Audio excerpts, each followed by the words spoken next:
I'm Brigham Larson with Brigham Larson Pianos. We're about to start this turn of the century Stager. It is a beautiful piano. We actually have done this model before. It looks like, I suspect there were quite a few of them. I think this is such a great design. I love these columns, and all of this, of course, turn of the century would have been hand carved woodwork, no CNC machinery. It's just such a regal, big. I think it's very representative of pianos from this era, the turn of the century American built. This is a very, very different look than what the Europeans were building at the time. So this piano is a family heirloom, which is the majority. We rebuild about 100 pianos a year, and the majority of them are family heirlooms like this, and it's just so satisfying to see them go from this old beat up. You know, this is typical of what you might see at grandma's house, just really, really worn out, beat up. Nothing is in good condition. It actually sounds okay, which is a testament to the manufacturers, engineers of this period. The fact that it sounds okay over 100 years later. I didn't look up the year, but I'm guessing it's probably about 1910, give or take. So over 110, maybe 115 years, and it still actually sounds okay. Things are very much in need of restoration.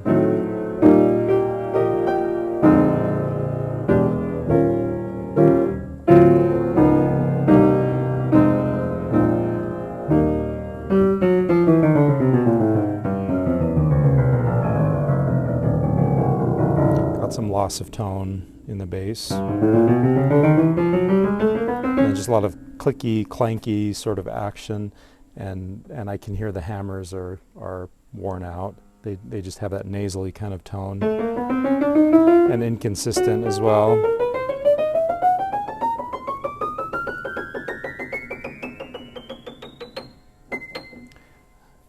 Keys are ivory. Most of them are in, well, what I'd say maybe half and half. Half of them look kind of decent like this, and then the other half have these chips or cracks. And the sharps are in poor condition, which is pretty typical.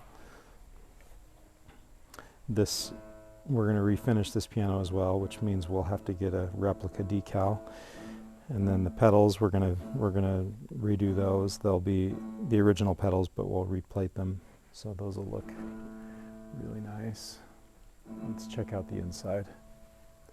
Oh, someone printed the year right there, 1912. That's of course not definitive. That's somebody that looked it up at one point, but there's a good chance that that's correct. So for the purposes of this video, we'll go with that. So 111 years old at this point. Somebody's replaced this felt at one point, and it looks like somebody's reshaped the hammers as well. So this piano has had, oh, and wow, that's quite an interesting, look at that damper. That is an interesting makeshift damper. I suspect it's the same note that the tuner downstairs is on. That's a really creative solution. This particular note is a hassle, a huge headache. It's always causing a problem, in large part because of where it lies. You can't have a long damper because it would interfere with this note here that goes down on a diagonal. And so you're really stuck with just a smaller damper, and somebody's come up with this solution of that crazy shape.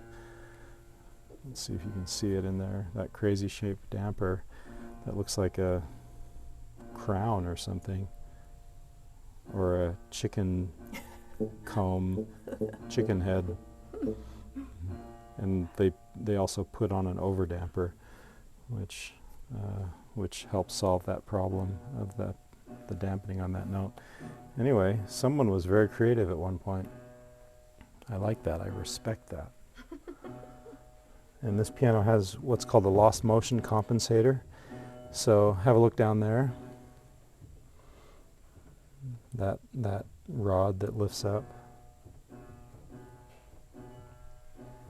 So when you engage this pedal, this left pedal, it pushes these forward, which kind of quiets things down. But the problem with doing that is it creates lost motion.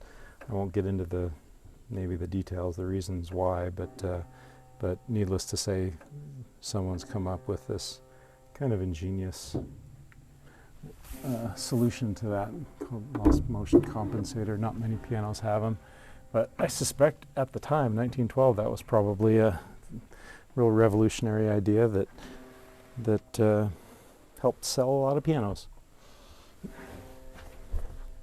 Okay, bass bridge, we've got a lot of cracking, so have a look at all these cracks. Every one of those is cracked on the bass bridge. Looks like somebody, I'm not sure what that was for. Maybe there was a buzz, so somebody stuffed a piece of felt in there to, hopefully, in hopes that it would quiet down the buzz. That's my guess, or maybe they just dropped it. Although it seems to be in a place where it wouldn't just accidentally fall.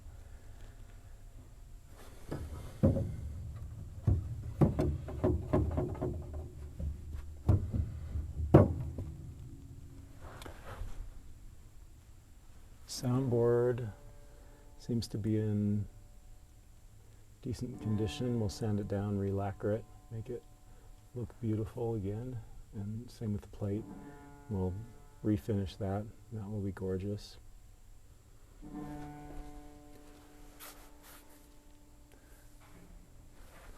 But yeah, this piano will be quite the turnaround. 1912 to 2023 will be a really satisfying transformation.